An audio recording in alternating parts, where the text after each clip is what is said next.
Welcome to On the Chain. This is Jeff here with co-host Chip. On time as usual, but you know why? Because there is a massive conversation that we have to have. Ripple unleashing $1 billion on the XRPL. You heard it here. $1 billion while Russia is expanding. Hillary's Nobel Bombshell. What are we talking about? Well, you're going to have to tune in to find out because Ripple is driving tokenization for real world adoption someplace in the world. It might be your country, might be right next door. So we got a lot to figure out and find out. And there's some things going on over there across the world in Russia. Trump meeting with President Putin. Hillary Clinton. What's going on with Hillary Clinton? What is going on with Europe? Is Europe making a massive turnaround? And as always, we got to get into some XRP, maybe some Bitcoin, maybe some Flare, maybe some of those other digital assets you love, because we know how everybody out there loves Ethereum and is heavily invested in following the Ethereum track. So we're going to get into that too.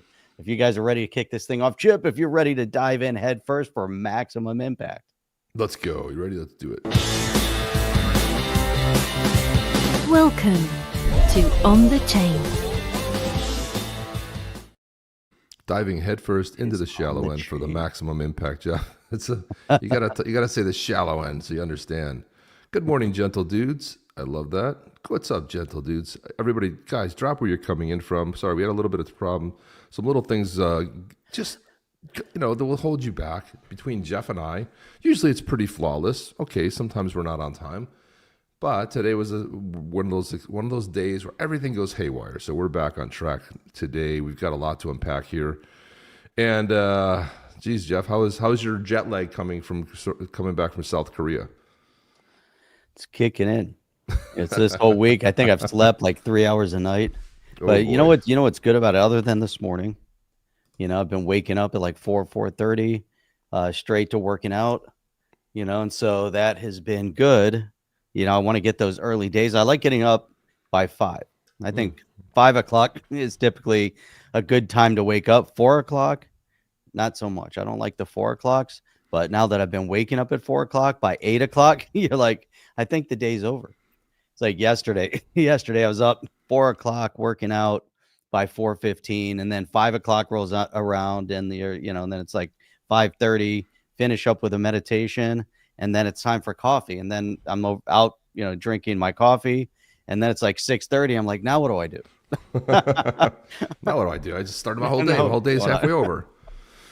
Yeah, those are the things you have to deal with, man. El Jefe, we need Chip and Jeff up here for a meetup. Yeah. We did need a good old-fashioned meetup. I think we'll probably do one maybe, I think it would be good to have at Miami like right around February when people are getting tired of the cold. Because everyone loves to go to Florida in the summertime. What's going on? It'd be nice to do one outdoors, Vincent where we're not inside. We can do a nice outdoor meetup somewhere at a cool place. That'd be nice. So I like the timing of that. I think, like a January, February timeframe. Let's plan up for a meetup for, a nice South Florida meetup. That'd be great. I like it. I think we'll do that. Just something not too formalized. Just like, set a time, a place. We'll get a place. Maybe a cover, maybe not. Maybe just you pay for your own drinks. Maybe just get a room somewhere. Gauge how many people will be coming, and then we'll figure something out. Definitely figure it out. So, So Jeff, this is interesting. I wanted to talk about, there's a couple of interesting stories. XRP plumbing, Florida in the wintertime, not summertime equals swamp ass. That's true. And Hex Rope is in Michigan. That's right. Rope. So I don't know. Let's do. How about if we do Brighton, Michigan in February?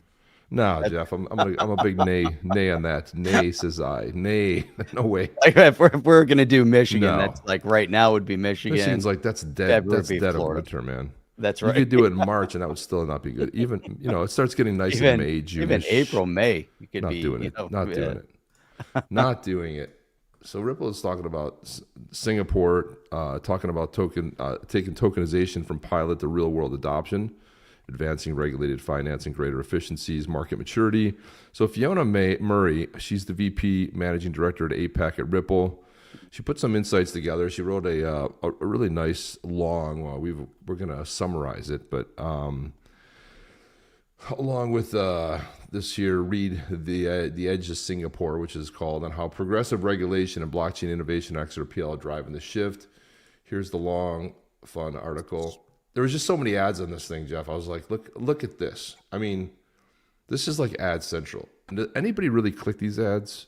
I don't even know if anybody even like goes there. It's just like such an eyesore with all this weird stuff going on, which is awkward. So what I did was I just put in the chat and I just said, hey, why don't we summarize this puppy and let's see what's going on.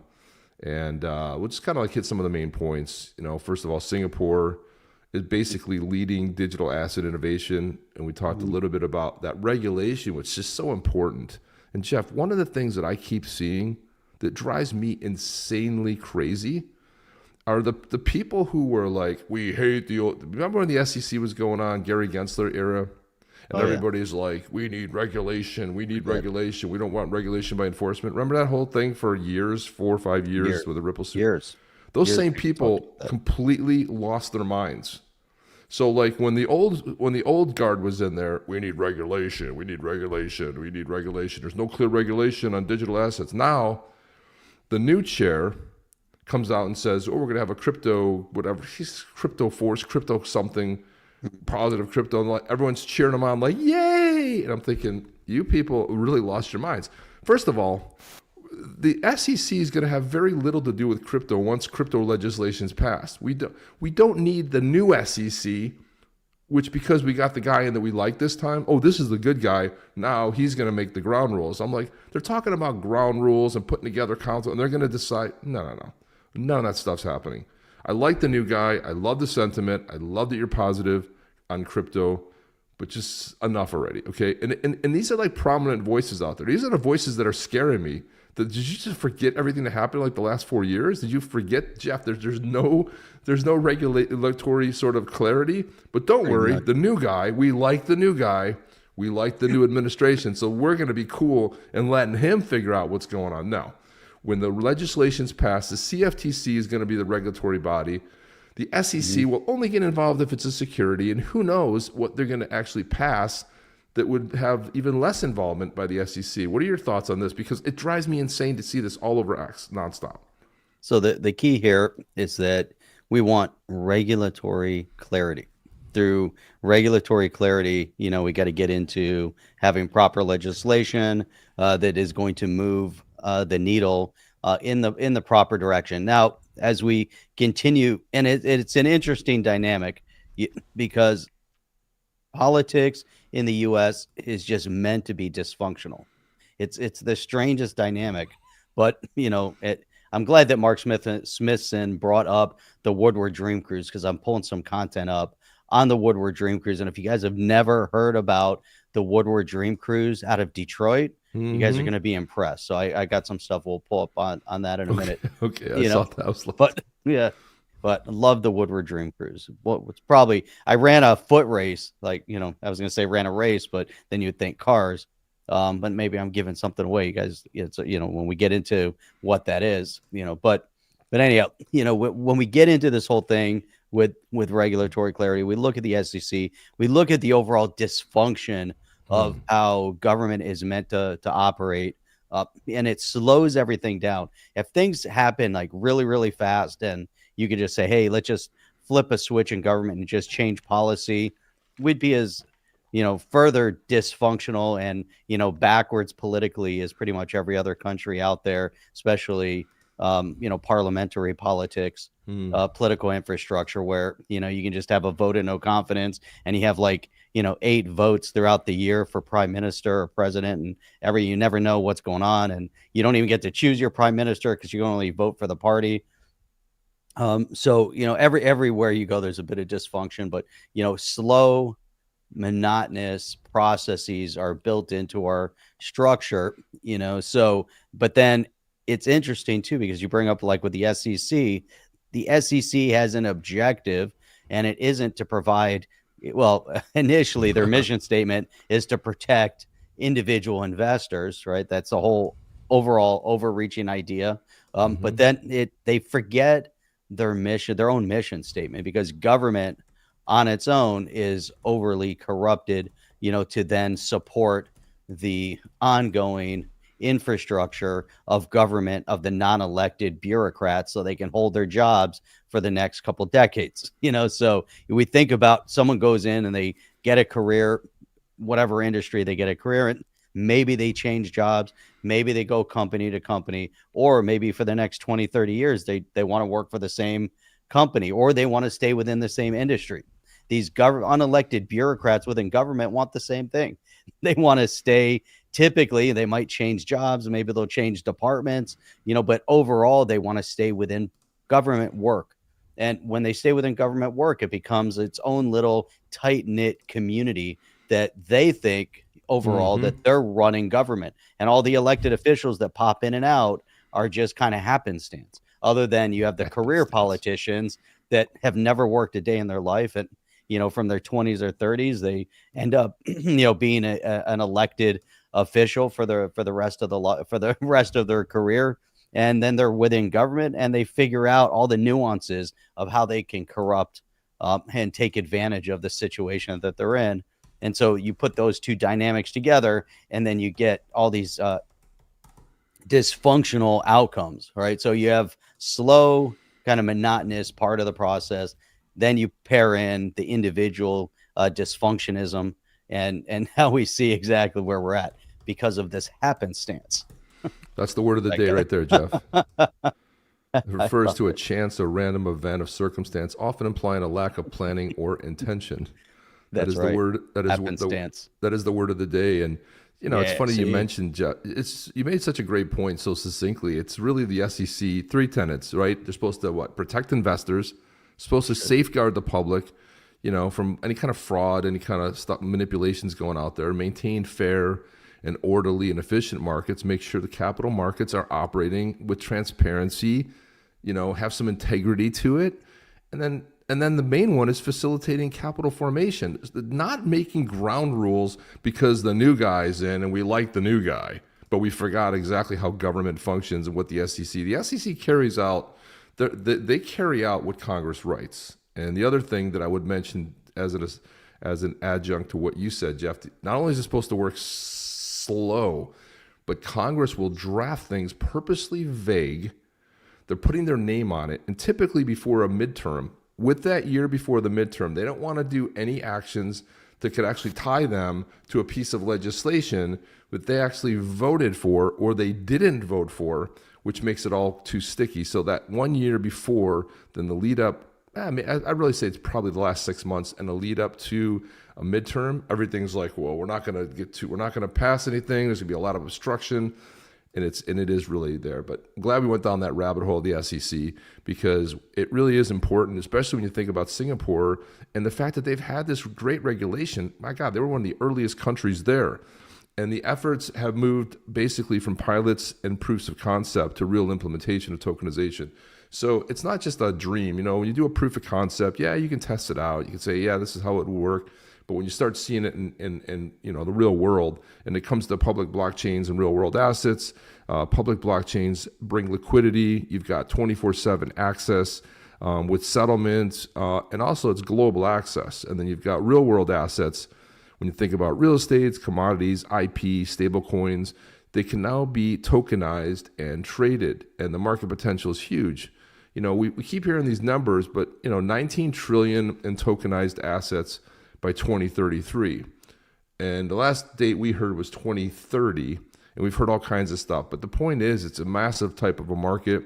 The compliance and institutional adoption hurdles are around the regulation and compliance, as we just mentioned. Solutions include permissioned DeFi, AML tools, on-chain identity, and fraud prevention features. And the XRP Ledger and other networks are adapting to meet institutional regulatory. And that's fun because Ripple's always been really geared towards the institutional part of it. And some of the use cases that are already live, she mentions Franklin Templeton's tokenized fund, approved by MAS, accessible to all of Singapore investors, the trade finance tokenization, Standard Chartered and Mass tokenized 500 million in trade assets, and then the stablecoins, Paxos, StraitsX, and other approved as regulated stablecoins to improve the FX settlement and cross-border payments. The tech enablers, you got blockchain interoperability, reduces the fragmentation, decentralized oracles. Think band protocol, DIA, provide pricing for tokenized assets. Early signs of decentralized lending and trading for real-world assets are remaining. So the bottom line here is that Singapore, it's turning blockchain tokenization from a theory, oh, we're going to do this one day, someday, from a proof of concept into reality. And it's basically positioned itself as Asia's leading financial hub. And the shift's really no longer about tokenization, if it will transform finance, but which institutions are going to seize the opportunity first. And that's kind of what it comes down to. So there's going to be a massive race. There's going to come a time when we're not going to remember what it was like before everything was tokenized. It's going to come a time we'll be like, oh, remember when things weren't tokenized? I don't really remember that. Of course, us old people remember, Jeff. Pepperidge Farms remembers. Remember that commercial? Pepperidge Farms remembers. Pepperidge Farms remembers. That old dude. It's some of the stuff that's buried in my head. The important stuff is not there, but useless trivia is totally buried there somewhere. Yeah. So, hey, Chip. So there it is. So here is the Woodward Dream Cruise. Dream Cruise, guys, yeah. If you guys have never experienced a Woodward Dream Cruise, I highly recommend you plan for next year. And there you go. It's probably one of the largest scale car shows that you've ever seen, because it takes place over a weekend. It started this morning, August 16th. It'll run today. It'll run tomorrow. There's major sponsors, major events. Takes place in Detroit. It actually starts like a week prior. People gather on Woodward with their lawn chairs every night to watch cars, going up and down the road. And so it's a long trek as well. So it starts on Woodward down around like 9 Mile Road. If you guys are familiar with 8 Mile, from the song. So if we think about 9 Mile, this is 9 miles north city center of Detroit. Woodward is the north-south running corridor from downtown Detroit. So at 9 Mile, you have a town called Ferndale with lots of bars and restaurants and shops and things like that. And so if you start in and around kind of like Ferndale as a starting point along the Woodward corridor, now think about if any of you have a town where you have that north-south or east-west, whatever your main road is, like in South Florida, it's University. And then, there you got Woodward. And so you think about, so it starts at this 9 Mile point heading north through all these different towns. And so it's heading up past Pleasant Ridge, Huntington Woods, Berkeley. And then you get into like the Royal Oak segment, which is kind of like 11 Mile up to about 14, 15 Mile, because at 15 Mile, you have Birmingham. And these are all like nice downtown areas with bars and restaurants and things like that. Birmingham, more upscale. Royal Oak, kind of more trendy. Ferndale, also a bit trendy, artsy, things like that. And then get up to Birmingham, kind of more upscale. And then as it kind of goes up, there's no more like town area, but goes up further a few miles north, loop around, and then come back down. And so it's really, really cool. So I was trying to get, some nice pictures, some nice video from this year. So this was, I think, from last night. So you'll kind of get an idea of how things kind of gather. And, people are flowing, and you hear lots of engines. You smell a lot of beautiful, car fuel, when you're out there on the roads, sometimes very high octane fuel. You'll see a lot of classic cars, a lot of, decorative, like, here's a bunch of Escalades, and there's an old GMC or a newer GMC Denali kind of, painted. There's actually, these are all older body styles, but you'll see a lot of classic cars. And this was last night, so you'll see some regular traffic. These guys are over in Dugan's is probably around like 13 Mile Road area. And so you got to pick the spot. Some people will, definitely, pick their spot where that you can hang out. And again, like I said, people have their lawn chairs out there, but now there's, vendors and all sorts of things that are going on up and down the corridor. Oh, there's the Red Coat Tavern. That place is a kind of a classic place for hamburgers. One of the best hamburgers you've ever had is at the Red Cook. But if you look at this, this is going to be this was last night. So think about last night, all day today, and tomorrow. It's going to be bumper to bumper traffic like that, because all it's about is just people sitting on the sides of the roads and getting an opportunity to see these to see some classics, you know. And so you look at these cars and you listen to the engine. Just think about that high octane fuel, smell that racing fuel, and that's kind of in the air, you know. And so you get people that are doing burnouts, and you get some normal cars because people are still driving up and down, enjoying being part of the event. It's so crazy. Now this was from hang on, let me get rid of that one. But this is from last year, so you kind of get an idea. When a small group of Some great houses on Woodward too. Some old classic, beautiful houses that date back 100 plus years.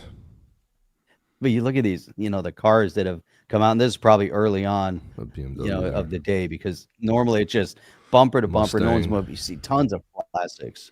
Look at that. So great. Yeah, my dad had a 65 Mustang. It was so beautiful. 65 or 66.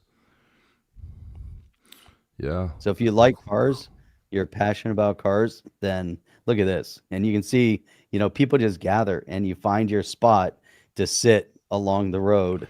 And then you know what you do, Jeff? You park that car for another 11 months and then you pull it out again for the Woodward Dream Cruise again. That's about it. That's what it's about. Yeah, take it to one of those car shows they have at like one of the diners or something. And oh, that's awesome, dude. You got the Mutt Cuts. That's from Dumb and Dumber. Yeah. Look at that. Mutt Cuts. That's great. So you get the big flags on the back. Look at that. Roadsters, man. Look at that. Builds, yeah. All right. A lot of roadsters. We've hijacked the show enough, Jeff. The fluff segment's got to come to an end. Yeah, we've totally gone off track. Right. I started it with the SEC talk, and then it got further devolved by Mark. Thank you for sharing the repost this stream, guys. Don't forget to hit the likes. It really is important for this. Let's see. Vincent Caprizi says that it's funny all these three-letter agencies are supposedly here to protect Americans, and then they're the biggest thieves in this country. That is so well put. Pharmacies are now going to use XRP. Okay.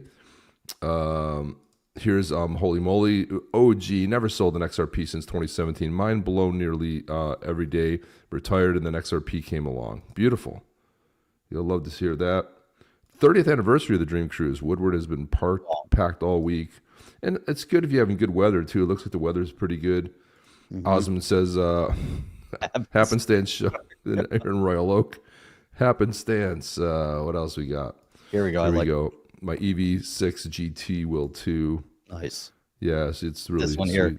Here. Mark Fiero. is cruising down his 87 Fiero. I forgot about Remember Fiero. the Fiero? I do. I had a roommate back in the day who had one, and it was a red one, and man, that thing had some miles on it, dude. That thing was right. Build your dreams. Fiero. Build your dreams. 1967 Buick Wildcat is my build. Look at this, man. We got some classic car. We might have to have a classic car show. Wow. Visual Vendetta. Hey, Chip and Jeff, can you guys do a show on price predictions? No. I'll give you a price prediction. We don't know. There it is. Just throw it out there. Really want to know when I should pull out of this bull run. Coming to an end soon. I don't think it's coming to an end soon. I really don't think so. I think the ETFs. I also think economy. I just don't think. I think this cycle is going to be a little bit different this time around, and it's not what I say, but it's what a lot of TNA guys are saying. It's who knows. I mean, there's nobody can really predict it. I mean, chart reading is I guess it follows patterns, but there's patterns everywhere in the world, right? So everything's a pattern. Everything's a pattern. It's like, so does it always repeat? Oh, it can, but it can break off once in a while too. I don't know that it will go at some point, but the thing about crypto asset, Chip, I think right now is the fact that it and crypto assets, for the past number of years have all been tied to the emotional state, right? Because what's directly impacting now, I think what's different, to your point, is that we have more corporate involvement and we have more government involvement, but not necessarily at the level, at the volume that's going to have a massive impact yet. It's still heavily influenced by retail. If it's heavily influenced by retail, then it's going to be emotional. It's going to be tied to FOMO and FUD. until you get the big institutions in. Then you have your big entry points. Then you have, your kind of your big ramp ups, which will be even more, heavily tied back to technical analysis. But so the technical analysis now, and you'll see, because and it's interesting as you look at some of the charts. I'm not a chart reader per se, but you'll start to see certain metrics that are changing. Chart reader, and then you can compare, over time, or period over period, or chart over chart, where because of whether it's ramp up in investment, and the passion and the FOMO, people responding to whatever the situation might be. But there are indicators that are repeatable and do graph out certain ways, whether they're tied to specific analysis, corporate analysis, financial corporate structure analysis, indicator, whatever it might be, political outcome. So there's going to be a lot that can tie back to it.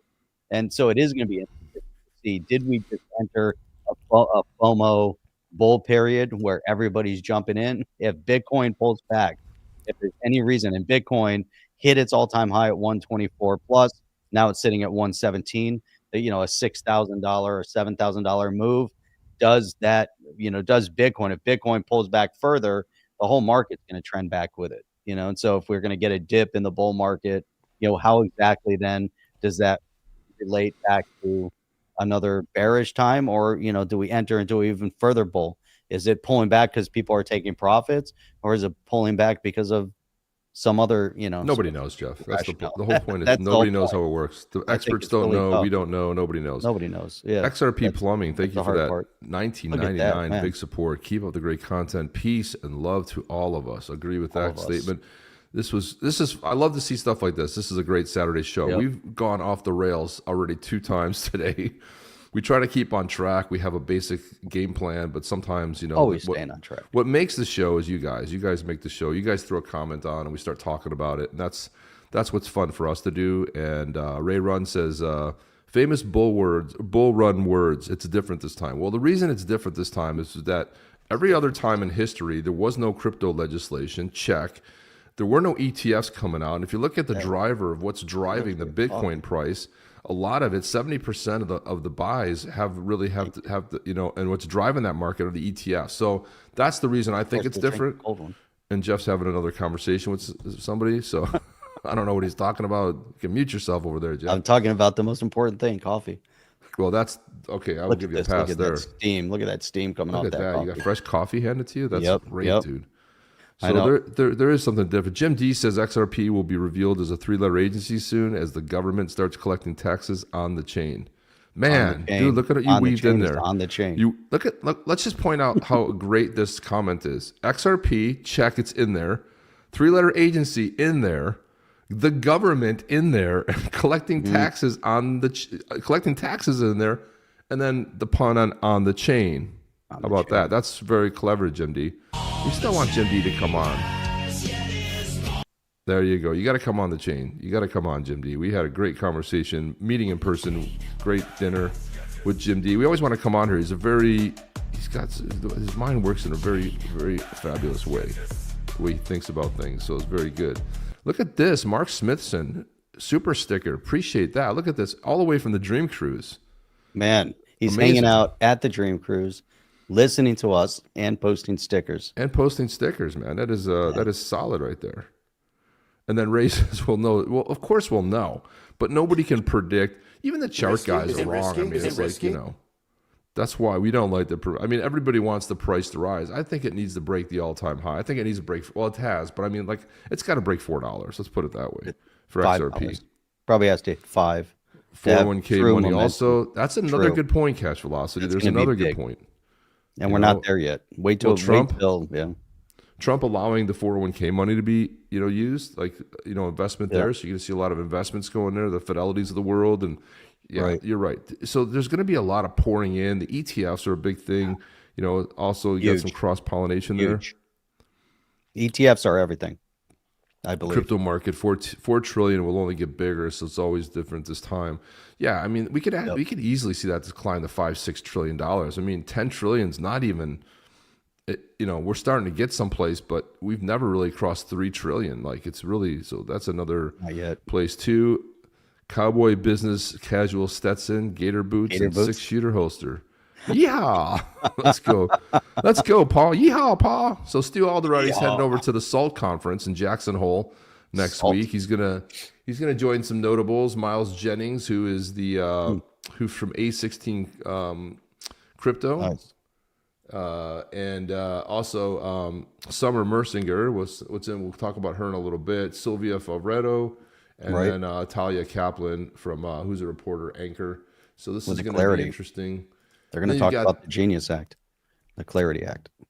Yeah, which nobody really cares about, to be honest. I don't care. I really don't care. It's like, it's critical. This is the beginning. Clarity after Genius. No shortage of policy questions. Oh, the Clarity Act. Yeah, the Clarity after Genius. Yeah, Genius I don't really care about. Clarity is what I want to know. But we needed both of them. We needed one. It's a step. Right. Impressive. But they did the one that was important to them, not the one that's been important to us. Nobody cares about stable coins. Nobody gives a rat's You think they're going to do anything for the people? We don't care. We just don't, Jeff. We don't care. I'm just saying. We want crypto regs. We were promised crypto regs. That's what we want. Charles, BlackRock ETF, 401k equals boomer money. IPO possible. No. IPO for who? There won't be an IPO for Ripple. Ripple doesn't need the money. For Ripple, no. There's no reason for them to IPO. They don't need outside money, and they can't. Why go public like that? Dude, why would you want to expose yourself? Listen, a company like Circle, which I had a good story on Circle. I don't know if I put it up or not, but want to tell it? When the interest rates, like 50 basis points and 1 basis point, if that drops, the amount of money that's going to be eroded from Circle is just astronomical. We're talking 300. It's insane, the hundreds of millions of dollars. So as the interest rates come down, and they will, whether Powell does it, whether they have a cut in September, he's out in May, they're going to bring someone new. They're going to come and adjust the rates. They're going to put somebody in there that's going to make this work. Listen, Circle's out a lot of money. So Circle needed to IPO. They're in trouble, in my opinion. Okay. Ripple does not need to file quarterly to be under scrutiny, 24/7 scrutiny. They're a private company. They go where they want. They acquire who they want. They're all above board. They're transparent. They've said it time and time again. All these fraudsters out there in the marketplace who want to tell you. I mean, I listen to what Brad Garlinghouse says. I listen to, what Stu Alderoty says. I mean, these are people, I mean, Chris Larson. There's no reason in the world for this company to IPO. Not at this Unless point. they want to get even richer. I mean, if they're $15 billion now, soon they'll be estimated at $30 billion. Yeah, and then they could go be rich and raise a bunch of money, but then they're under scrutiny of SEC. And it's great when our guy's in there, but no, I don't think they want to do that. And all the reporting and the investor calls, it hamstrings your business because instead of growing your business from a root level of trying to obtain, obviously, profitability, but building to a vision, it becomes every time a company goes public, they're under the foot of investors, leaning into them, getting criticized by the street. Are they going to make their predictions? Are they going to be up? Are they going to be down? This is something that Ripple wants no part of. I can tell you they want no part of that. Maybe somewhere down the line, but I don't see that, Jeff. Now, Coinbase going for an IPO, totally different situation. For a Coinbase for an exchange, a platform to try to gain kind of not just public attention, but to gain some normalcy in the space to say, look, we're publicly traded, come and invest, put your money on our platform, invest in us. We're in the public scrutiny at this point. We've passed SEC investigation, whatever. And so for a Coinbase to do it was very relevant. And then Coinbase, I think, they were a little bit shocked when the SEC under Gensler and decided to come after them and claim all sorts of different things. But at that point, they're already publicly traded as well. So different situations. And so that's where, Cash Velocity brought up Coinbase. I was talking about I don't think they need to. At this point, I don't think Circle is relevant to a Ripple at this point. You know, No. they, especially since they have the RLUSD, you don't really need to go down the path of a Circle. Let Circle do Circle. You know, maybe Coinbase or somebody else might buy it to do a quick expansion, or potentially even somewhere within banking infrastructure. Maybe a Bank of America, they want to get into it real fast. They come in to buy. It's gonna. I believe that a company like a Circle, you know, anything that is going to be more heavily focused on crypto asset, normal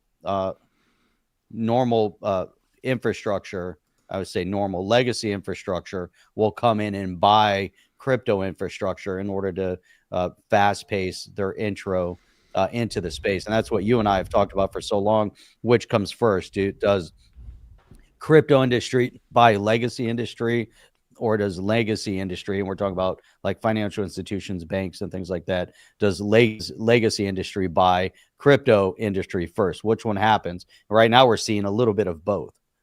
You know, because we see Ripple wanting to get into banking. Do they buy some legacy infrastructure to speed the process? But they're not able to buy big legacy infrastructure. They can't come in and buy like a JP Morgan or a Bank of America or something like that. But they're going to buy small legacy infrastructure just to get in and you know, hopefully speed up some of the regulatory process for them. But now when we get big legacy infrastructure at JP Morgan or Bank of America or Fidelity or something like that, those guys have got huge amounts of money behind them also. They're going to come in and purchase in order to speed up their process. So it's going to be an interesting kind of race between the two of them.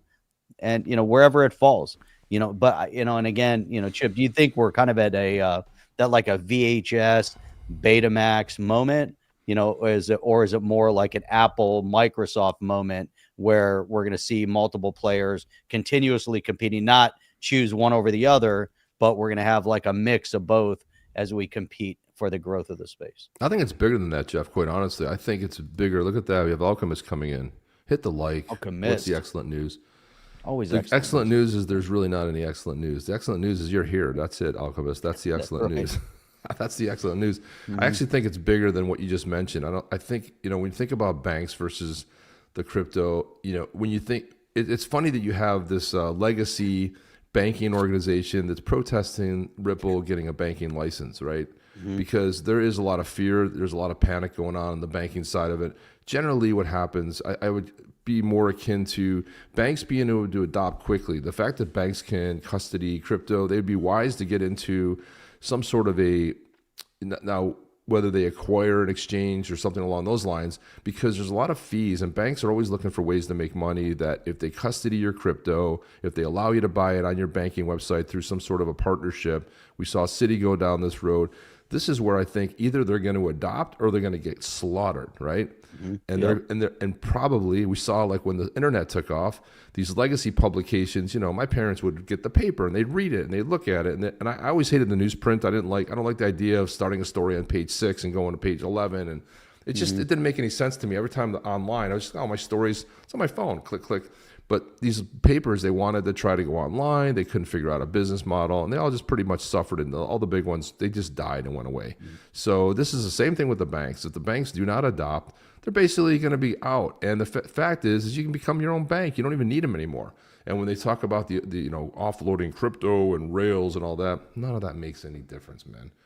But one thing I wanted to mention here is that Summer Immersinger from the Blockchain Association will be a featured speaker at Ripple's upcoming Swell conference. So she's on there as well. So you can see that's, you know. And Chip, you're going there to represent at Swell. I'm going to be there representing. Jeff, you didn't sign up for that. I know. I did not. You still have Is there time? There's still time. I'll register. Go submit, and then I'll tell you. I'll give you some. I'll tell you what to do. Okay. Cool. I'll tell you what to do, and then we kind of Jeff. Like you teased this at the beginning, so Vet put this out there, and I saw Kevin Cage talking about this as well, and something didn't smell right to me because he said, "Is this right? Am I looking at over $1 billion in tokenized assets on the XRPL?" And I was like, "How was it?" I was like, "It was just under 200 million the last time I checked. Like, did it grow that fast?" Well, he says, but that is just the beginning. The next phase is distribution and usage on the XRP Ledger decentralized exchange with permissioned domains and the decentralized exchange. Soon will be combined with native lending. But then all of a sudden, Julian Berindi comes in here and slams the brakes on. Now, Julian is the dev growth PM over there at Ripple. And he kind of like came in and said they were supposed to be in Brazilian reais. So just FYI, we'll fix it soon, closer to 200 million. So yeah, I was like, that's some 5x growth in a very short period of time. Something seemed like off to me. Yeah, well, they were supposed to be in Brazilian reals, so they were put in the dollars, and it looked like some major growth, and turns out, no. It's $200 million. Now, this was funny, because I liked anybody over at Ripple that has a great sense of humor, like Julian. Some dude comes in and says, wait a minute, who are you? Right? To Julian. And he's like, your worst nightmare. People are so funny on X. I don't know. Your worst nightmare. That's funny, man. I mean, like, you just got to give it up, you know? You got That it. is It's some hilarious. funny stuff. Really is funny. Do you see this from Jim D? Yeah, I did. I'm learning off the media geopolitics from unlikely places. VPN coming into Bitrue via the South Korea VPN server. It's interesting. Triggered a warning that withdrawals into South Korean institution wallets could be held. There's a lot of stuff happening. What happened at Bitrue? You know, it's Bitrue, Binance. Those were all big names in the space for a while. You know, and then all of a sudden, you know, have an issue. We can't use those platforms in the U.S. market due to regulatory concerns. Yeah, well, when Curtis Wang left years ago, I think it went down. I think he stepped down in 2021. So it's just, I think, you know, he provided a little more leadership and direction. He was very well, you know, well liked. He was on our show. You know, we met him down at Bitcoin conference in Miami. Yeah. So, you know, he was just a good dude. He was a really, you know, I think that maybe it lost its way in a little bit. So whatever happened to Curtis? Does anybody know? He started a new org. He started a new company, blockchain company. And what happened? I don't know. Do we keep track of it? We haven't kept track. Yeah, kind of lost. It doesn't interest. I mean, I every once in a while I'll ping him on LinkedIn, and he always responds. Check in with them. How you doing? How the kids? You know, stuff like that. Right. Because we got to know him on a little bit of a personal level, but you know, he's off doing his own thing. So. He was really great. I think there were a lot of great people in this space. Then once it goes into, there was a lot of policy struggle, a lot of regulatory struggle, and that's where, you know, people that were passionate about more of the high tech and the technology and things like that, we've seen a lot of changeover in the industry. But some of the people that have been around, so that was kind of the newer people to the industry. But then we have the legacy people. You think about you know, anybody that's behind like Ripple, Garlinghouse, you know, considering how long he's been in the industry. You look at you know, Coinbase and the leadership behind Coinbase. How long have they been in the industry from early on of tech? You know, and then a lot of the newcomers kind of just moved on. You know, they weren't used to maybe the ups and downs of the stress of the industry, but the guys that have been around since, you know, the beginning of tech, you know, of the .com that are in it are still there. You know, so I don't know if that's even, you know, if that's how it played out, but that's how I'm looking at it, because Curtis was relatively new to the space, and we've got a lot of other big name, you know, people that established big names like that are gone. They're just not involved from the financial side anymore. You know, so Obsidian Asset says banking is the new journalism. Oh, and speaking of Obsidian, did I tell you about our awesome coffee, Badass Yeti's coffee? Obsidian Bold. It's great. Lately, I've been having a conversation with James Rule. James Rule bought 2 bags, and he bought the Obsidian. He said it rocks. He was really impressed with it. He's tried a bunch of coffees. He's also really into coffee as well. And he was like, I said, did you get the beans? You know, the whole beans. He said, absolutely. I get the whole beans. Grind it. This coffee is awesome. So that is awesome. We're not just making it up. People know. Mike Morath knows. A bunch of you guys buy this coffee in a regular. We buy it as well. I'm almost out, by the way. I got to buy some more. I got to get some more as well.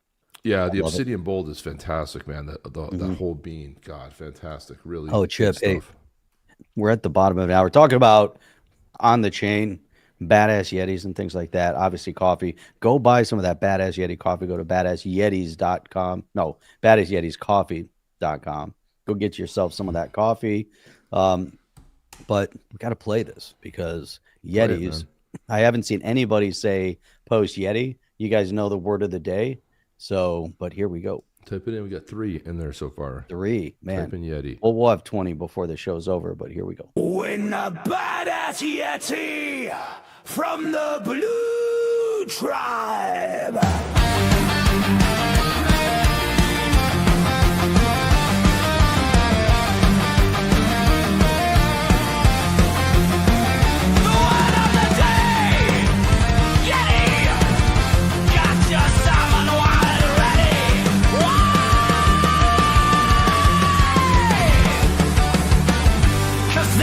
Is gonna be epic.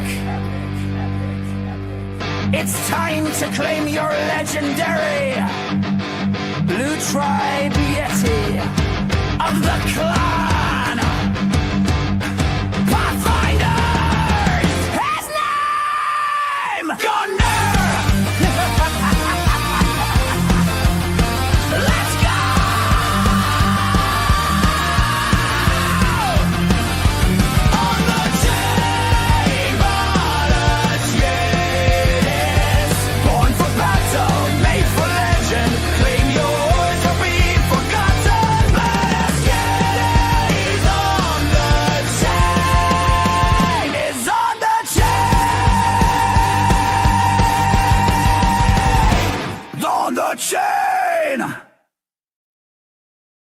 That's like Viking punk metal there, Jeff. Yeah, you like that? Man, wow, that's crazy. Crazy, man. That's crazy. That's some yelling right there. That is screaming. Badass And it Yetis. did go with the name. I had to pick that one because it's Gungner. Gungner is so metal. Exactly. So metal. You got to type it in. Type it in. We got 10 in there right now, just like that. Bam, 10. like that. So we got a 1 in 10 chance in. Gun. And there he is. Gunder. How cool he is. Number 162. Look at that guy. Yeah. Look at that guy. There he is, Gugner. Yeah, baby. Oh yeah. Pathfinder. Yeah. They're cuddly. They're cute. But if you run into them you don't want to. And they'll. We need you guys to go over to XRP Cafe. Go type in Yeti, Badass Yeti's Blue Tribe. We're almost sold out. We've almost sold it out. We got like 8%. We're 92% sold out. 8% more. If you guys want to go over there and purchase one, help us get over that hump, and get over. What else was I going to say here? Let's see. Whoa, almost knocked over my coffee. That would be bad, Chip. This is. So, do you think the DeFi will be able to continue being non-KYC, so basic crypto swaps, or will the big institutions buy out major players? I think what's going to happen is regulation is going to basically control this, right? So I think regulation, they're going to have KYC involved in that. So, it's coming, right? So the Wild West is coming to an end. It's stepping more into being regulated. I know you don't want to hear that, but that's what I think is going to happen. Chad says hair metal Sunday. There you go. I put up there, you guys need a funded, just a Zaman wall, but it has to be funded. At least 1 XRP to receive your Yeti should you win. And then guys get it ready. So if that comes through, you want to be able to do that. Almost time for a Yeti concert. We'll have to animate some of these guys. And once we get we'll get the different if we can animate the Yetis for a band and put them into a concert kind of 16, venue. Jeff, just like that. 16. See, we'll be to 20 before it's done. We got chicks. So we're going to go ahead and shift over to our geopolitical segment here, which we like to do. We kind of like split the show a little bit, kind of go oscillate between the two, which is always a fun thing to do. And we'll dictate KYC. Yes. Let's see. So I want to play these 3 videos in succession here. They're very short videos, but I want to talk a little bit about and then my mouse just froze up. Okay, here we go. I was like, what is going on? Rigged. And then again, man, rigged already. We're already getting the rigged comments. Holy cow, that's insane. Let's see. Here we go. Crypto Whelp, when you left on Wednesday, you actually won the drawing. However, based on the 30-day rule, you had already won. So you would have been disqualified anyway. I just want to let you know that you're your name actually came up in the drawing, Yeah, it did. but you had already left. All right, so basically yesterday in Alaska, President Putin from Russia met with President Trump. Yes. And when he arrived at the airport, so both of the planes were parked there. They're walking down the red carpet. And Trump scheduled something pretty cool. This is a major power move here. Just watch what happens. Check out Vladimir Putin's face when he hears a very interesting sound.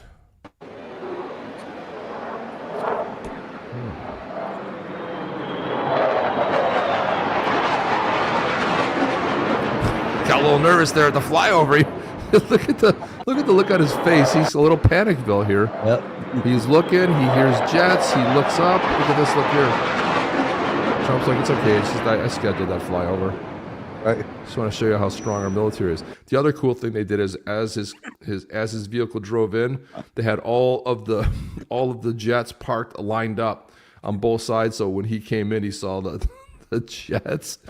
But this is fantastic. So there they are. They're going to get up there. They're going to take some photos. Going to shake some hands. Let's see this. Some smiles, everybody. Smiles. Welcome to Fantasy Island. So there they are. The Air Force One. Yeah. There they are. There's the big handshake. Look how he pulls them. Look No, how he always- Trump pulls. Well, He's so dominant. When he first did that, he pulled them right in. He's just like, Yeah. Yeah. wants to know who's boss there. You know what I mean? So they're Yeah. there. They're chatting. Now here's a wide shot of that same video, but here's the wide shot with the flyover because like I first saw that, I'm like, okay, great, but you don't see this the flyover. Here it is. Of course, it's sharp. Sorry. Look at this.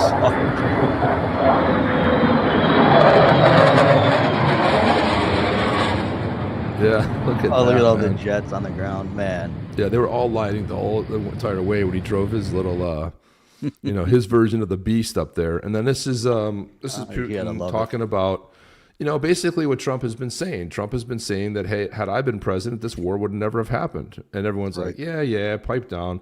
Well, listen to what Vladimir Putin says. And in the end, I would like to add one more thing. I'd like to remind you that in 2022, during the last contact with the previous administration, I tried to convince my previous American colleague that the situation should not be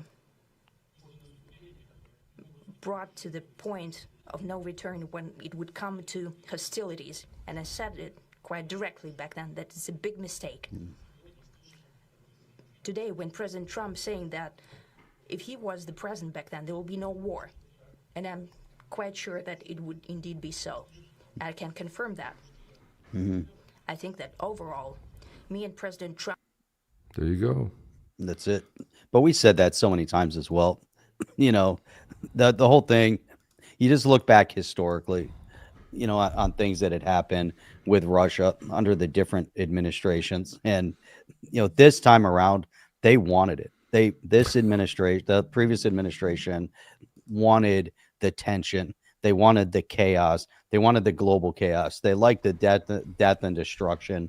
It would all lead into their specific narrative, and it was so, it's just so, it goes beyond demeaning, because they brought our world to the brink of potential global conflict on a scale like we'd never seen before ever. But this is what happens. This is the ramification and the outcome of cheating, deception, and just outright, hostility. And so we had not just, we had the assholes in charge. We had the cheating assholes that were in charge for a period of time for 4 years across the board. Now we're starting to see some accountability from Schumer, who's quaking in his boots right now because, the just desserts have to come to him. A lot of things started with some of those people in different, prime positions. But if we think about what Putin was saying there, and from Trump's perspective, again, that conflict would never have happened because Russia would have, flexed their muscle. Then there would have been some pullback and they would have been, seen, they would have accomplished their objective by flexing the muscles, say, hey, we're still here. We want what we want. But what we saw with that previous administration, Chip, is that they pushed. and they pushed and they pushed. They were pushing this narrative since 2015, elevating Russia to a position of enemy status like we hadn't seen since the Cold War. And they kept pushing and pushing and pushing and pushing, and the lies and the deception and the all the made up stuff about Trump because they want to unseat Trump. But now they're singling out Russia as this enemy. But you can't do that in the public sphere without Russia responding. At some point, Russia's going to be like, hey, we're not what you're saying, but we're going to flex our muscles to prove to the world. And the whole thing with the Ukraine and the money laundering from the Biden family that came through the Ukraine, all those things that had happened, and now the power moves, and then the bolstering of money flow over to Ukraine because there was that big, flow back into the Democrat coffers. And with the ending of all of that, now we can reveal the hidden truths, but the Democrat Party willing to bring the entire world to global conflict and to see the death and destruction in Russia and the Ukraine at levels that could be unprecedented. Yet how come we've never seen, true video of all conflict? Every other conflict you can see video, and the media will bring all sorts of stuff, yet with the Ukraine-Russia conflict, how come years have gone by and there's been no true video media reporting on it? Yet how is it that Ukrainian leadership, how is it that we're starting to see articles coming out on Ukrainian leadership that those guys are now wealthy beyond belief? How is it that those guys got wealthy during this war cycle? So you really have to, consider all the different variable of outcome. And here's Trump saying this would never have happened. Of course it wouldn't happen, because the leadership from the U.S. as a dominant player, you need adult leadership in the world. And the whole world, what they live by? They live by the carrot and the stick. Here's a little carrot. You want to sample the carrot?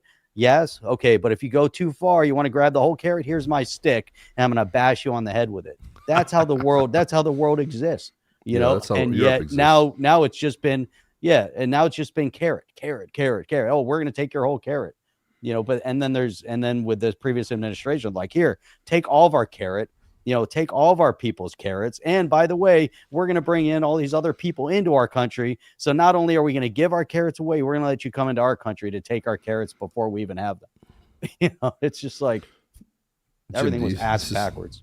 This is funny. Jim D said Trump should have let Putin have a 20-foot lead on the red carpet, all alone out there, like Panicville with the flyover. They're on their way to Russia. They're going to go bombing. Yet remember one time Reagan joked about that. Didn't go over so well. The Joe Buddy says he has XRP in his wallet, never got the Yeti. That's because you never accepted the Yeti. The Yeti is there, my friend, but you have to go accept it. Want to tell him how to do it, Jeff? I don't think Joe Buddy ever won a Yeti. He won a Yeti the other night. I gave it to him. Oh, you did? I sent it to him. Yeah, Joe Buddy finally won. Oh, he won? Yeah, he won. He finally won, and I sent them the Yeti, and you just didn't accept it. You have to accept it on your side. What's the process for that? I forget. Because I know you can do it in the Zaman wallet itself, but I think you can. You can do it, or just attach your Zaman wallet to XRP Cafe. Yeah, just go onto your computer, xrp.cafe, connect to your Zaman wallet, go to accept, and boom, you're done. That's it. You got to accept it. That's the thing. It doesn't just show up in your wallet. So that's how you have to do it. That's how it shows up. And you can't look at it directly. You got to go pull up one of the X apps to be able to see it. Right. Sir John, old school diplomacy is so 19th century relic. Straight to head facts talks is the new way. Come on. Yeah. Here's before Trump, the left had been getting away with serious corruption and thievery. And that's coming to an end. That all of that stuff has to be revealed. Corruption and thievery has been going on for centuries. So since the beginning of time. And obviously we read the intrigue, right? If you go into any of the old playwrights and things like that, over the years, think about, some of the classics, and you'll always see intrigue and corruption and thievery, and that's what people love to see, right? In everything, right? Even down to the Game of Thrones, right, Chip? You've watched Game of Thrones. There was a lot of corruption and thievery going on behind the scenes and always in the royalty infrastructure. Otherwise, it's not fun. Yeah, There's that's nothing to the watch. whole appeal of Game of Thrones is all of the wild stuff that's going on. Justin said he had to change his It's real PFP world. back to Yeti. We love that. That's also very cool. Appreciate that. So I got a couple quick clips to play. This is Carolyn Levitt. She's an all-star. It's hard to believe she's in her 20s. She's so sharp. But here we go. Let's listen to this. Statue of Liberty back to France. Yeah, France wants the Statue of Liberty back, right? They wanted to send the French. Listen to this. Listen to this. Let's send the Statue of Liberty back to France. Hey, y'all, come look at this. They want the Statue of Liberty back. So is President Trump going to send the Statue of Liberty back to France? Absolutely not.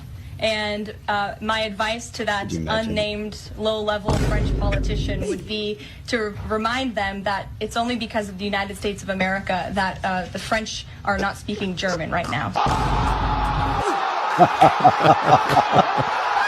Boom. And the French, overall, Chip, the French, Hey, the y'all, come French look at are this. so weak. You know, it's so funny.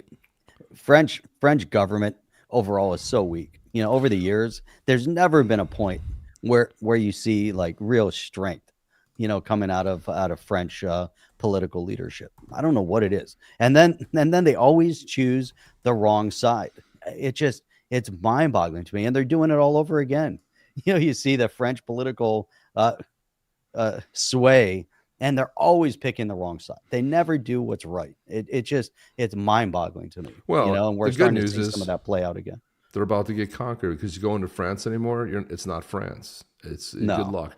The good news is France is going away. So, I mean, you can look at it as good news or bad news, but they brought it upon themselves. The ones that are going away very quickly are going to be Germany. Germany's destroyed itself with their power policy. They shut down their nuclear power plants. They don't have enough. They can't even run their have factories to enough produce power. cars. Another good reason to come to the U.S. But in the UK, they're pretty much conquered. They basically let in barbarians, and they're conquered. What are you going to do? It's no longer England, you know. So, and that sector doesn't drink, so they're shutting down all the pubs in London. They're turning it all down. You're going to be living under Sharia law pretty soon. And guess what? You guys allowed it to happen. So you They wanted guys, it to happen. I mean, in 49 years, nothing changed. They had red coats, super bright red, to be picked off by, you know, guerrilla warfare. The Patriots were hanging in trees and shooting them off. And they're like, we're going to march in a line. They marched in a line. They were good soldiers. They were good boys. They just marched and they got picked off. And nothing's changed. They're good boys. They're letting the king, which is now the prime minister, rule them. The king is useless. King Charles is one of the most useless humans on the planet. You know, they've got nothing to say. No one's this woke culture, this politically correct, is going to destroy their country. I don't think they can turn it around. I'm starting to see people protest, but I don't know. But anyway, Trump was given a briefing the other day, and a very important question. They brought up the big, beautiful ballroom. The big, beautiful ballroom that they're mad about because Trump's either going to pay for it out of his pocket or he's going to get private donations. He's not using government money. The same when he put the two flags up. I mean, it's kind of weird that the 249 years of the U.S. government and the White House, there's no flags out in front. They put giant flags on the back of the White House in the front. He paid for it and said, screw it, I'm putting it up. Now he's doing the big, beautiful ballroom and everyone's griping about it. And, it's not going to be good. It's going to be horrible.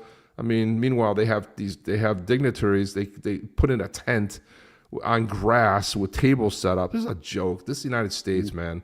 This is the world leader. So Trump's doing the right thing here.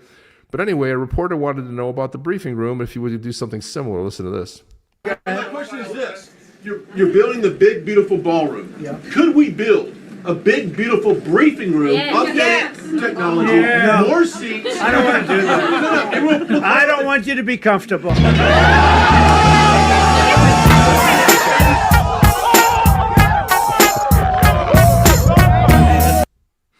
Look at the reactions too from X7 and Caroline. That's so funny. No, I don't my want God, you. I can't believe he said I don't that. want you to be comfortable. This is why Trump is classic. I mean, the humor, the on the spot he generates. I don't want you to be comfortable. More seats. I don't want to do that. I don't want you to be comfortable.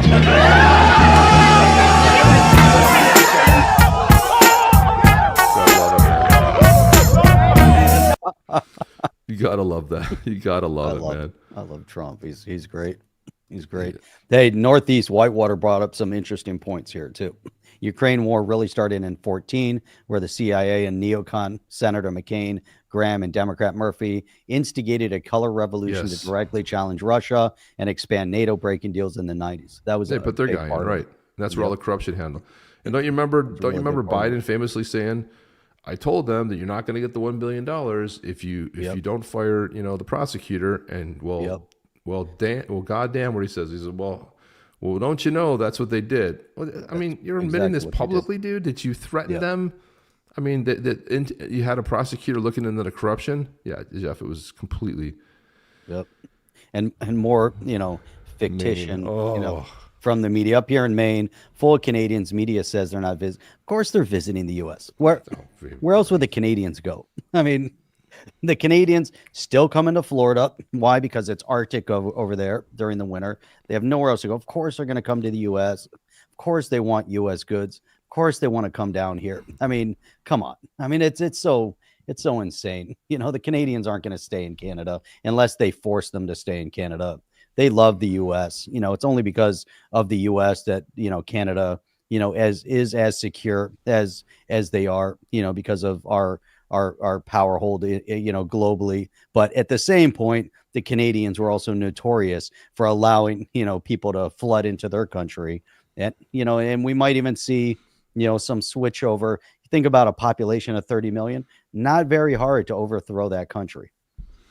Right. Oh, yeah. Very, very easy. Trump needs less orange. No, this is Orange Man Bad. This is his moniker. Of course he needs more orange. He has to be oranger. I would think it would be better to go orange. So here's another. So this is Hillary Clinton. No, sorry. My bad. This is Gavin Newsom. Before I get to Gavin Newsom, I want to go to LA Mayor Karen Bass. They were very angry. Remember, he was holding a press conference to talk about how they're going to gerrymander the hell out of California, and they're going to create their own gerrymandering, which they're going to basically ice out 5 Republicans out of California. The other thing they've got to overcome is they've got to put an amendment, because it's in their California Constitution that they can't do that. So they've got to pass that by a majority vote. Then they got to put it up to a vote for the people to vote on before they can actually do the gerrymandering. But everything's fixed in California, so of course all Democrats are going to vote for it, and then they're going to put it up, and they're going to continue to destroy their state. But here's Karen Bass. She's angry because during the press conference where Gavin Newsom was announcing this, guess who showed up outside? There was randomly was arresting illegals. Was ICE showed up, and she's mad about this. So here's her complaining about how angry she was that ICE was doing its job. And many of our other elected officials were having a press conference here to talk about redistricting, and they decided they were going to come and thumb their nose in front of the governor's face. Why would you do that? That is unbelievably disrespectful. Of course, you have it for people listening. You've got the Trump playing the recorder badly in the background, and you got the actor. What's his name? Ben. What the hell's his name? Ben something or other. But he's back there. That's the famous meme where he's out there with a cigarette, just in disgust. So he's there, disgusted. She says it's unbelievably disrespectful. Yeah, God forbid you would enforce the law. It's a provocative act. They're talking about disorder in Los Angeles, and they are the source of the disorder. They're the Los source Angeles of this right now. Meanwhile, people driving in LA say the traffic is unbelievably. Well, I was trying to give a press conference. It is non-existent, but here's Gavin Newsom talking about it.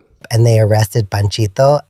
Well, I was trying to give a press conference, and then ICE showed up, and they He's got the Trump 2028 arrested Panchito, and I was like, why are you taking Panchito away? And they were like, because he's illegal. And then Panchito yelled at me, please help me, senor, you promised. And I was like, I'm sorry, Panchito, I can't actually do anything. I just like acting tough and shit. So anyway, now I'm looking for a new gardener. Panchito. That is too much, Jeff. He's looking for a new gardener because Panchito got arrested. Did you see the new ICE vehicles? Look how kick-ass those ICE vehicles look. Well, with the nice Jeff, gold lettering. If you want to go work for ICE, you get a $50,000 signing bonus. Plus, they pay off any student loans you have. And the job started at $100K. So there you go. And then they were looking for, I forgot how many. One of these bad boys. They're looking for 10,000 agents, and they ended up with something like 80 or 90,000 people applying.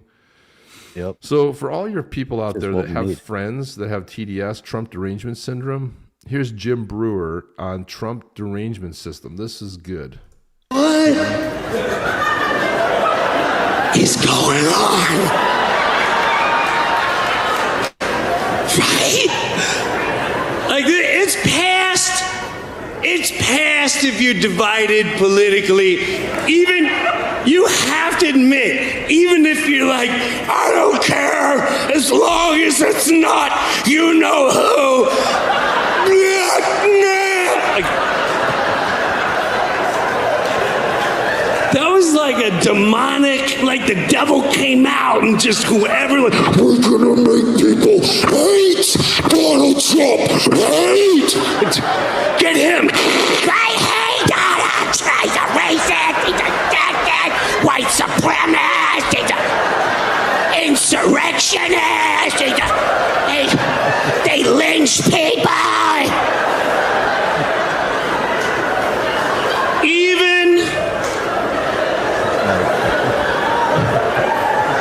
And I'm gonna blame you because I saw the news channels. I saw them saying, he's racist, he's sexist. You would just wake up to pee in the middle of the night. He hates Mexicans and he says they're rapists and he hates black people. And they had, remember the Women's March? We're gonna march!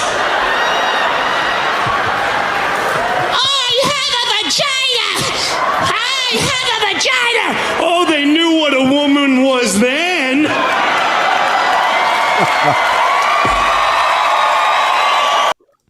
Jim Brewer's fantastic. They knew what a woman was then.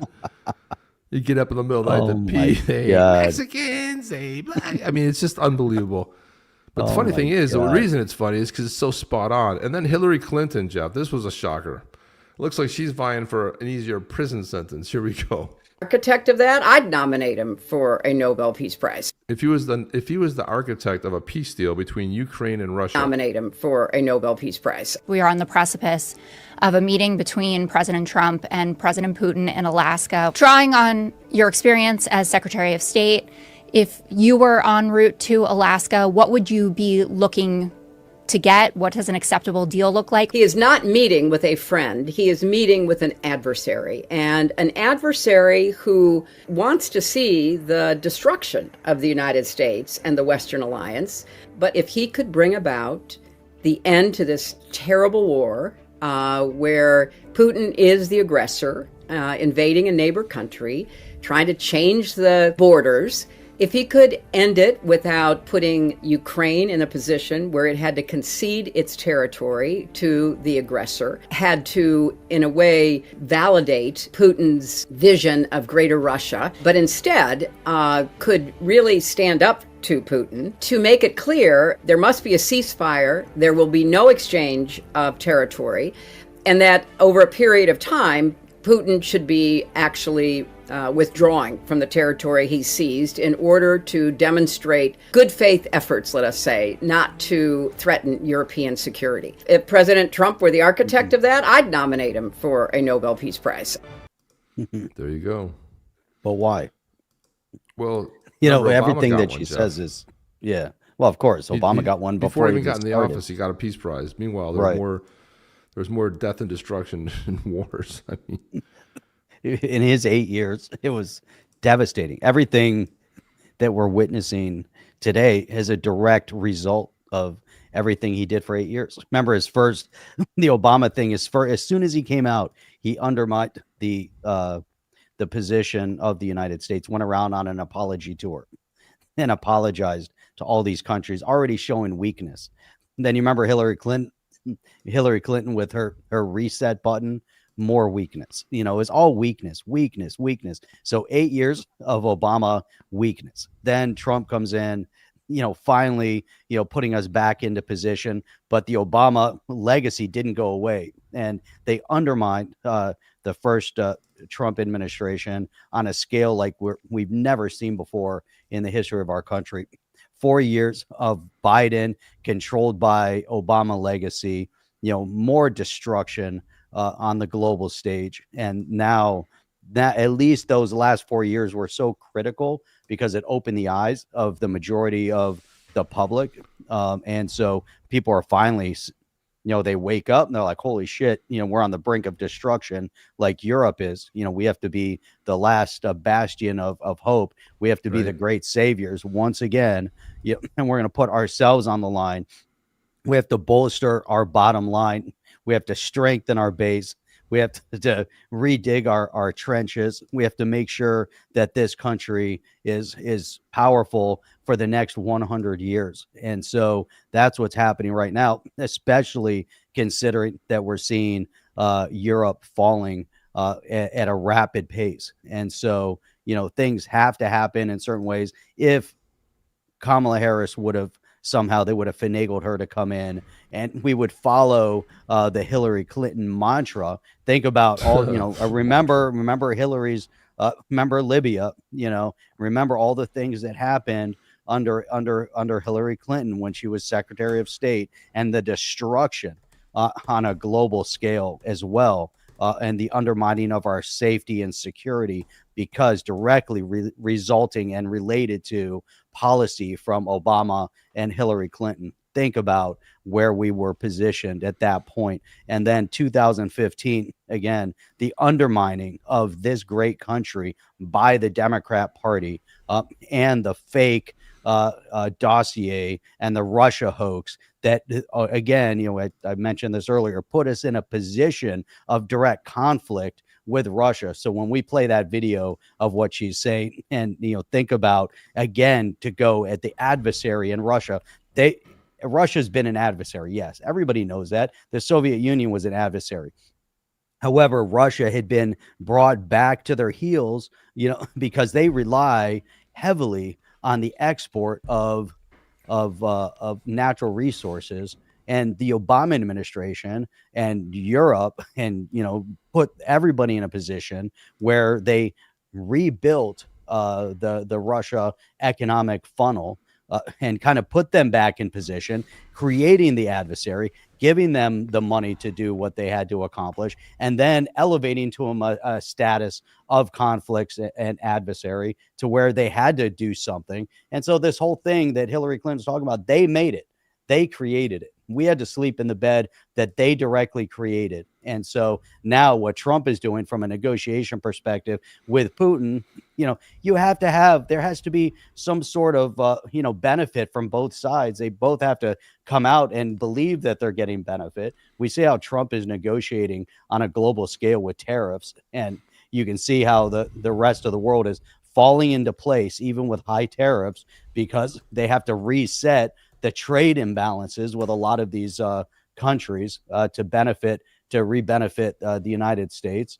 And what would be different with Russia? But Russia, as that adversary, they have to have some sort of an outcome. If they get a little bit of land concession, or something happens and maybe there's something additional on a concession, we'll see exactly what the outcome is going to be. But from Hillary's perspective, she just wants direct conflict and tension, instead of trying to figure out, how do you go back into kind of a zero-sum game, to where, you reset, so it's just, man, it's just so stupid.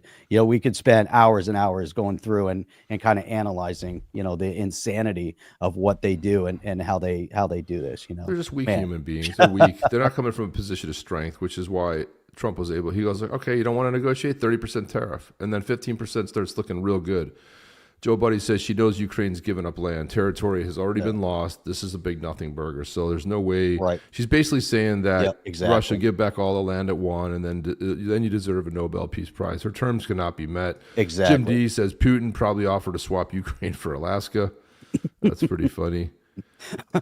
And then this one here, Mike says 230 in here, and it should be more Yetis and coffee orders. Agreed, man. I agree with that. I agree, yes. It's hard to hear Jeff do his political talk and not get mad at all the corruption that's going on in the country. Yeah, it is kind of hard to do that for sure. Well, that's a point. You got to get mad at it. You got to get angry, because you know what's happened, Chip, for decades in this country is that people didn't get mad. People weren't angry because we were too comfortable. Complicit, dude. We're complicit. Silence. Complicity through silence. And people in this country, rightfully, because for the most part, people say, look, I just want to watch football. You know, I want to go to my kids' games. I just want to do what I want to do and live my life. And it is a distraction, but hey, I just want to live my life. I don't want to have to worry about all this stuff. That's why we elect politicians. But what happened was people said, I don't want to know about it at all. I'm going to turn a blind eye to it. I'm not going to pay attention. But you have to be angry, because through anger means that you're going to start paying attention to it. You get upset about it. You're like, shit, now I'm going to hold people accountable. I want to make sure that my politicians do exactly what they're supposed to do. And we bring in somebody like a Trump to make that happen. And that's what it's about. You know, hold these people accountable. Don't let them become career Schumer politicians, or a Biden politician. Talk about a useless individual throughout the history of their life, right? They do nothing. They get elected into politics and they corrupt and steal money for their entire career. They contributed zero to society before getting elected. You can't live as an elected official. That's the most ridiculous thing. That is monarch syndrome. That's the problem with Europe, because they have a monarch mentality, and so that's why you have problems in Europe. Why do you have problems in England and France? Because they have a monarch mentality. They don't have a freedom mentality. They have a monarch mentality, and they bow down to their monarch. Their prime minister is their monarch is their monarch. Why is there still a monarchy in England? It's because the British bow down to the throne, whether they want to acknowledge it or not. It's a monarch mentality. It's a They're woke used culture, to being Jeff. dictated to. Woke culture begets exactly what they got. They want to be woke. Meanwhile, Christians and Jews are losing their lives. And what are they worried about? Everywhere. Bringing more of the people who have a mindset, believe as we do, or we kill you. I'm sorry, got to go. Not compatible with Western lifestyle. Kick them the hell out of the country. That's why they're not welcome in other countries that have the similar people. They don't want them. They're rabble rousers. They don't want them. They kick them out of their country. They're not even going to take the people from Gaza. Jeff, we talk about borders and stuff, and listen to what the penalties are for other countries if you're caught as an illegal. Listen to this. Enter illegally Singapore, that's 6 months in prison. If you enter illegally Russia, that's 2 years in labor camp. If you enter illegally India, that's 8 years in prison. Pakistan, 10 years in prison. North Korea, obviously, death penalty. And you enter here in Canada or the US and even Europe, and what do you get? Free housing, healthcare, education, food, public transport, cell phones, cash. Come on, guys. A country can only be a country if it protects its borders. Immigration is not bad, but illegal immigration should be penalized. That's right. Throw them the hell out. And then we've got, one of the big things about the redistricting in Texas is Jasmine Crockett, who's making a lot of noise lately, will probably get redistricted and probably lose her seat. So she was speaking out at what happens if she loses her seat. If I lose my house seat, I'll probably go back to stripping, honey. I mean, I know I'm fat now, but some niggas like fat booties, or maybe go back to Waffle House to fight with other fat bitches and shit. Don't worry about me, honey. I get a job regardless, A bitch got to get that money, honey. Damn. Okay, that was parody. That was not her really doing that. This is what AI is. Apparently, this is what AI is good for these days. That's what AI's come to. I mean, this is kind of like what it's come down to, Jeff. It's come down to this kind of stuff. But let's go ahead and do that. Go ahead and play the tune, because we're going to go ahead and no money, no honey. That's right. There you go. Let me play the song. Play that song, and then we're going to do the drawing. Let's go. 16 in here for the Yeti drawing. 16. We need 20. We need 4 more. You guys are here. You got to put 4 more in, but you need a Zaman wallet. Remember. Funded Zaman wallet. Funded Zaman wallet. All right, here we go. When a badass Yeti from the Blue Tribe.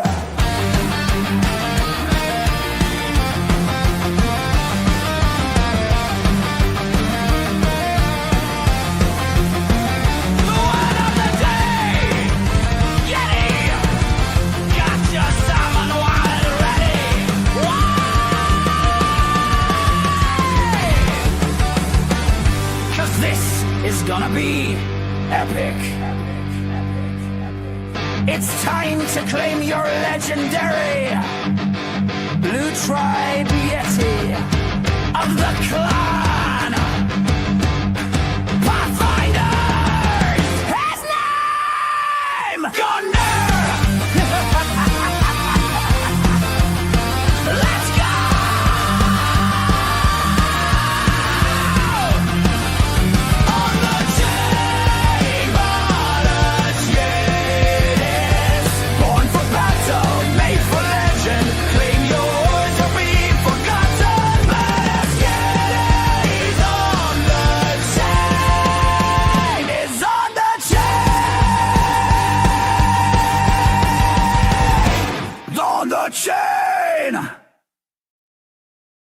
the chain. On the chain. Jim D's like, I can't enter for 2 more weeks. Yeah, well, that's part of it. You can't. We have 20, Jeff. We have 20. Let's go. We have 20. We got our number. Let's go. Let's pull it. Let's see, Osmond. Let's see if that's the case. Here we go. Put it up. Hang on. I'm ready. I'm waiting. Here we go, people. Let's go. Who's it gonna be? Badass Yeti. The winner is on the chain. You must have typed Yeti in there, dude. I did not. I didn't type Yeti. I avoid typing Yeti. I didn't type Yeti either. That's all right. I don't know why we'll take the win, Chip. Thank you very much. All right, let's go. Let me give the victory lap. Who's it gonna be? That's why I avoid typing Yeti, but I might have typed it by mistake. The winner is Zober. Zober won recently. Yep. Check the stats, Jeff. Zober just won. Check the stats. Hang on. I don't think Zober. Let me go to the totally rigged video replay. It's not rigged. I mean, if we typed in Yeti, it randomly comes up. So there's nothing we can do about it. Zober won last time on Wednesday. All right, so we got to draw again. We got lots of redraws, guys. Get that redraw. 1 in 19, maybe on the chain live will win. Chance. Go. The winner. Who's going to be the winner today? Who will it be? The winner is Art on the Lake. Check Art on the Lake, because Art, I don't know if he's won recently. I think he might be a good one. Let's see if that's the Art case. on the Lake has not won a blue tribe. So Art on the Lake is the winner. Or a white tribe, I don't think. I don't have white tribe open. I have the white tribe open. Let me look at it. Actually, that's not the white tribe. Where is it? I thought I had it here somewhere. Let's see. I do have. There's the white tribe. Let's look at who the giveaways were. The last one. Let's see. Holy cow. Let's see. Joe Buddy won. Just have to look for August. I doubt he won in August. Well, no, it's 30 days. Oh, 30 days, right. Charles. Nope. Nope. No. No Art on the Lake. So Art on the Lake is the winner. So you know what that means. Winner. Chicken dinner is what it means. Get your Zaman and there wallet it is. ready, There's a boss. Zaman wallet. So hang on. Top. And so Art on the Lake was prepared with his Zaman wallet and his X handle. So you see boom. that? Look at that. This is how you do it, guys. Let this be a lesson in a little mini sort of a workshop on how it's done. We don't even have to ask for it. There it is. Art on the Lake 1, and there's the Zaman wallet. See how that works? I love how that works. Thank you for being proficient. Base All right, 44. now, Just start building. Jeff, while you're doing that, while you're sending that off to him, I'm going to play. We always got to do a baby Trump here, and this is a good baby Trumper. We're going to play this one right here. Here we go. Ready? Let's go. Here's a good baby Trump right here. Elizabeth Warren said she was an Indian. We call her Pocahontas. She's a liar. She lied her whole career. Based on the fact that she was an Indian, she was able to get into certain colleges, get certain jobs, get into certain universities to work there. She's a liar. And what's so funny is they keep showing the baby Warren Pocahontas' face.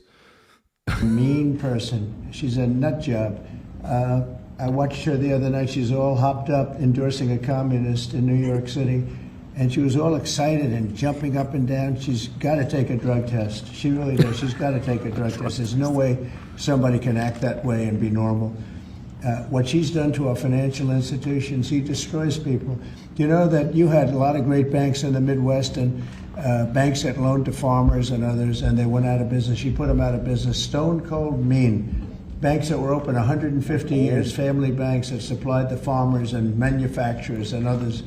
And she put him out of business. She's a mean, horrible human being. Bernie Sanders is Bernie Sanders. I don't mind him so much. He's just a liberal guy, very liberal guy, wacky guy. He's still sharp. I got to tell you, he's 86 or 87 or something. He's still sharp. You compare that to Joe Biden. It's sort of what happened. So I don't mind Bernie Sanders. With him, you know what you're getting. You're getting a guy. He's a nasty guy, but he's somebody that. I don't know if I call it a fastball, but he's able to throw the ball pretty well. I don't know if I'd call it a fastball, but he. The best thing is when he says that she said she was an Indian, and then you got this right there. Oh my God. All right, here we go. Transferring this bad boy over. It is moving. It's verifying. Submitted. Here we go. Get ready, Art on the Lake, because this bad boy is now yours. Badass Yeti number 162, Gugner. Jim D says, speaking with forked tongue is a tradition for certain tribes, it seems. Yeah, that is very true. Pocahontas. Yeah, the other baby is Elizabeth Warren. That's right. That was great. The looks on the face, just a phenomenal. You know, that just drives them into a frenzy too. It really does. He says we got to give her a drug test because no one jumps up and down endorsing a communist. You know, for there has to be something wrong with her. She's a nut job. President calling someone a nut job. I just love it. I can't get enough of it. Dude, how is it that the Democrats have such crazy people that they have, you know, up front? It's amazing to me. Every one of them. None of them are. There's not one of them that's normal at this point. They're all insane. They're all crazy. No, I mean, listen. I mean, you know, I mean, in the more that comes out about. They had 5.2 million people, illegals, who are getting Social Security. What does that mean? That means they can get a driver's license. What? That means they can vote in elections. They don't care about illegals. They only care about staying in power and voting. Okay, and, give me a minute. That's basically all they care about. They could care less about anything else. It's a voting thing. It's being proven. I love how the drip's coming out against the Russian hoax. And they're like, oh, there's nothing there. And then another damning piece of information comes out. Well, that's not really true. Well, that's only part of it. These same people are involved in all kinds of stuff.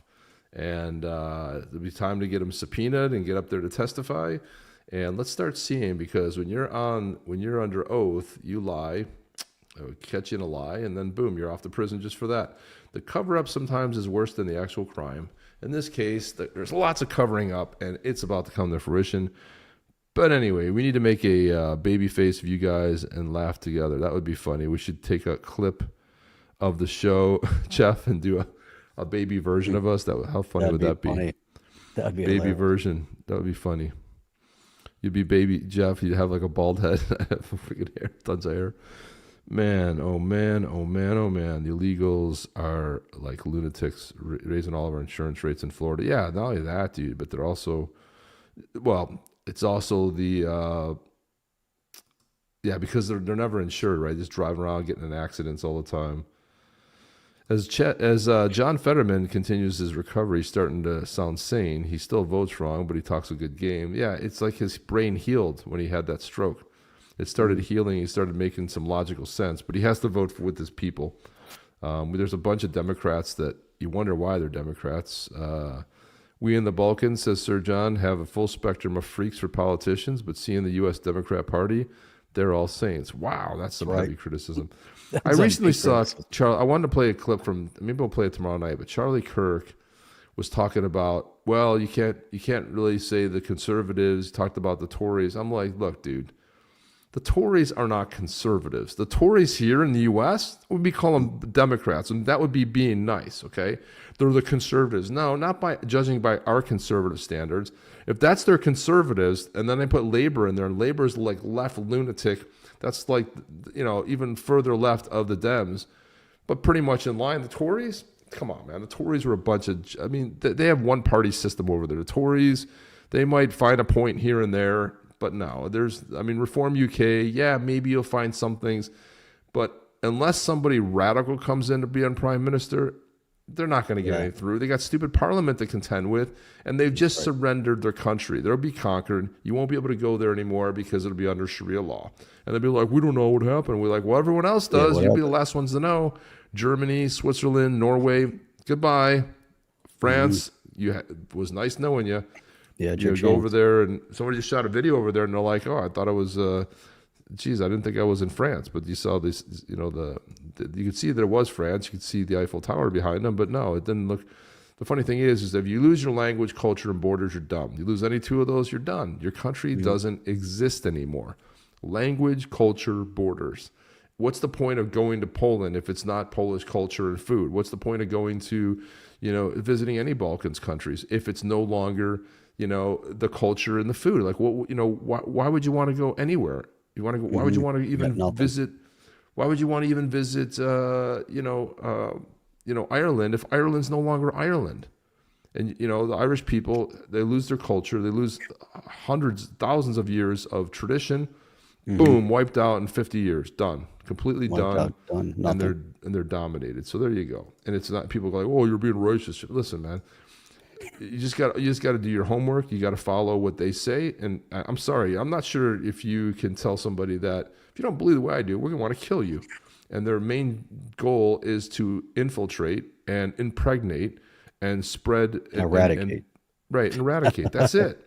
And right now, everyone thinks, well, they're just after the Jews. No, man, they don't want the United States to exist. They want the Christians gone. They're killing Christians too.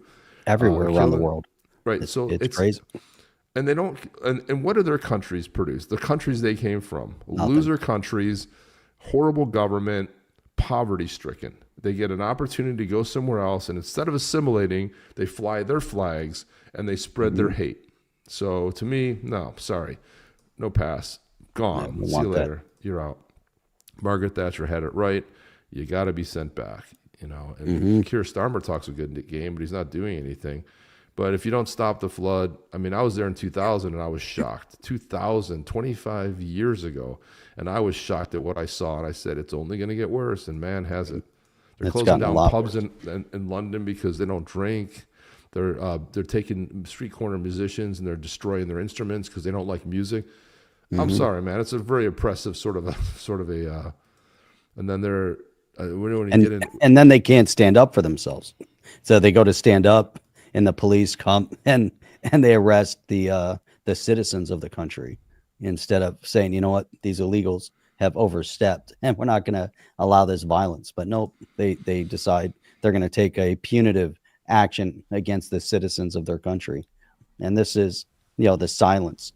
The silent majority that will never step, it just seems that it's going to be very uncommon in those countries that they're actually going to step up and protest, for what is right. They always protest for what's wrong.